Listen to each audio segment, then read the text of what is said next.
All right, now we're putting up a 12 by 20 standard carport. We've got a 12 by 20 A-frame over here. We're just pulling outside. The outside dimension is exactly 12 foot. You do it on each end.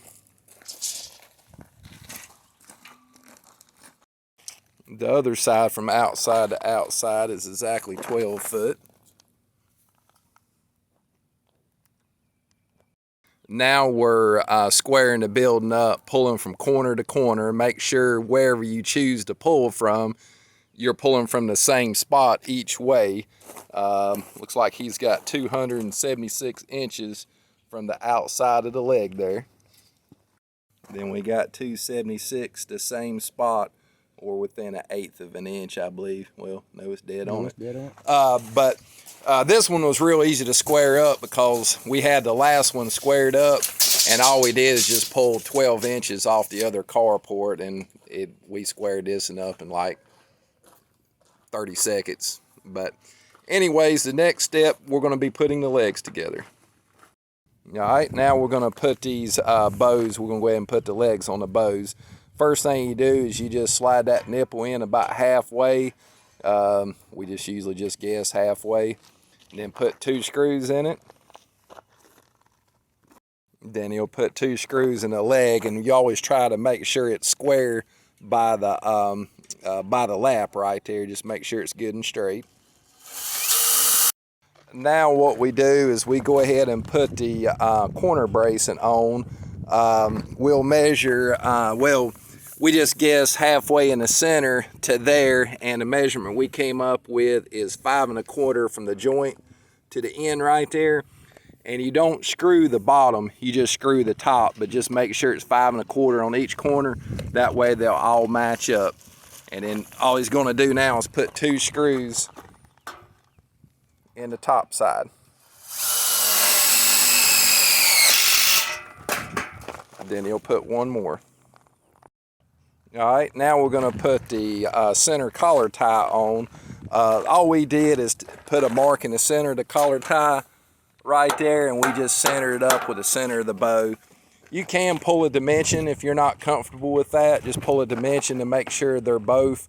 You can pull a dimension from the corner bracing over, but we're just centered up with the center of the bow. All right, we got one side done of the truss. We got the leg and the top side of the corner bracing screwed in. We'll show you why not to do the bottom side of the corner bracing later on in the video.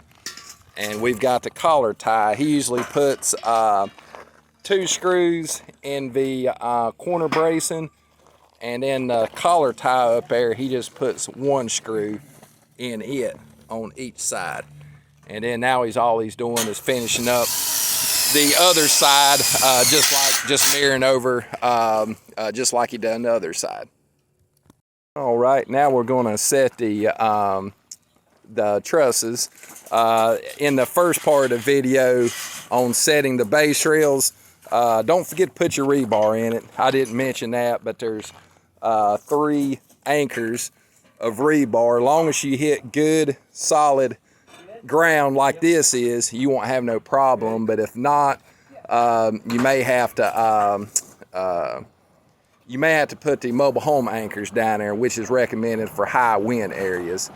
But this base rail was just a little bit lean to the side, but putting that leg in there straightened it right up. And anyways, all you do is just slide them in place. They'll hold themselves.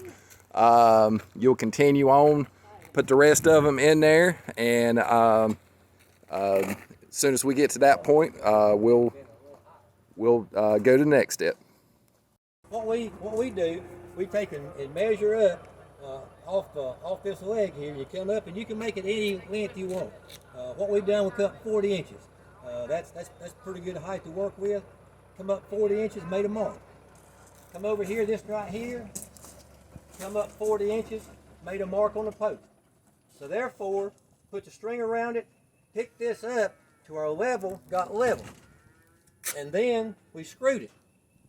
you go down to the other post on the other end, put your level on it, make your mark up 40 inches or whatever you got up there, make it 40 inches, pick that thing up to your level, to your line level gets level, and you're right. Do the other corner the same way. So now you've got all 4 corners level. All right, then what you got to do, you come back to your other legs and you make the same mark up. And like I say, on ours it's 40 inches. Made a mark, pulled that thing up to our mark, screwed them. Do every one like that, then you're perfectly level all the way around. All right, now we're gonna level all the bases. That was the screws I said not to put in earlier. Now he's just taking, leveling the trusses, the legs up, getting them plumb, and then just putting screws in them. Usually put 1 in them or 2. Just one. 1. He usually just puts 1 in them. 1 and 2 up there. But we're going to finish plumbing the building, just each truss. He's got that one already plumbed. Just pin it to where it can't go nowheres. And you get one side done, the other side should be right on it, you know. We're gonna go back and check the other side, but the first couple we already checked and they was dead on it as well, so that's that part. All right, now we're going to get the trusses right the long ways. All he's doing is measuring every nipple is just a little bit different, you know, because they don't go in even increments exactly. But he's 57 at the bottom. 57 and a half. He's 57 and a half at the bottom. And let's make a mark up here. Now we're going to make a mark at 57 and a half on the metal. And then we're going to pin it, and that way, if the bottom's right and the top's right, it'll be plumb. That's right. Now we're just going to pull it over to that mark right there that we made on the, we just had some scrap pat channel, and we're going to pull it to that mark, and it'll be plumb the long ways of the building. All right, now we got everything braced and ready to go. There is different methods of doing it. Some of my contractors will just take and start the center panel. We'll be showing you here in a minute. They'll start the center panel in the center of the bow, and then they'll just take and go along and sight the bows left and right.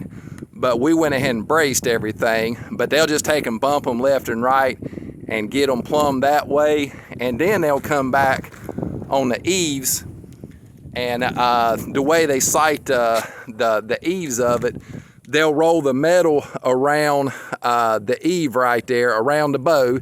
They'll roll the metal around there, and then where the metal's hitting, they'll push and pull and screw the bracing, getting it to line up with the metal. But the way we done it, we took and we had some scrap pat channel. We took and sighted down through there, got it good and square all the way down the end. And then we took a corner bracing and braced it left and right. And then we took that measurement that we showed you just a little bit ago and measured the bottom in between the base, in between the bases. Then we got the same measurement up there. We got everything tied together, and then we took and pushed the whole carport and plumbed it, and then we stuck that corner bracing on there. But it's like I say, there is several different ways of doing it. Not saying our way's the best, we just showing you a way of doing it. All right, now we're going to put the metal on top of it. We had a forklift to cheat off of, works pretty good, but you can pull it up here yourself. Anyways, what you do is just get the metal. We went a 6-inch overhang. Some of them might be just a little more, a little less, but you'll just take that center rib and line it up with the center of the bow. Usually you can find a mark in the center of the bow where when we bend it, there should be a line up there, but you'll just pin both sides, make sure there's 6 inches on each side of the overhang. We done pulled a tape measure, and then now Braxton's up top screwing it down, and then we'll be ready to slide the other ones underneath. We'll show you that here in just a minute. All right, now we already got some of the metal on, but after you start in the center like we showed in the last and getting a 6-inch overhang squared on each end, you'll just slide the panel underneath. We decided to put, you'll see one underlap side, the other you'll see all overlap sides, but we decided to put the underlap side where you can't see it as good from the driveway. But you'll just slide it underneath, just keep your 6-inch overhang square, and just put them beside, on top of each side of the rib, every place. You might want to pull a tape measure and get them square. My help up there, he's put up several, and he's just sighting them. He can walk on top. If you do walk on top, you got to be real careful. Make sure you're real close to the bow. If not, you can bend the panels real easy on the Bow Style. But that's pretty much it. Then right here at the end, you can't screw. We put a screw, if you can see it, right there at the beginning of the bow, and then we double screwed it down here at the bottom. It covered, you can see it just covered right there where the lap is, but you can't put a screw right there with that crease in where the bow's bent.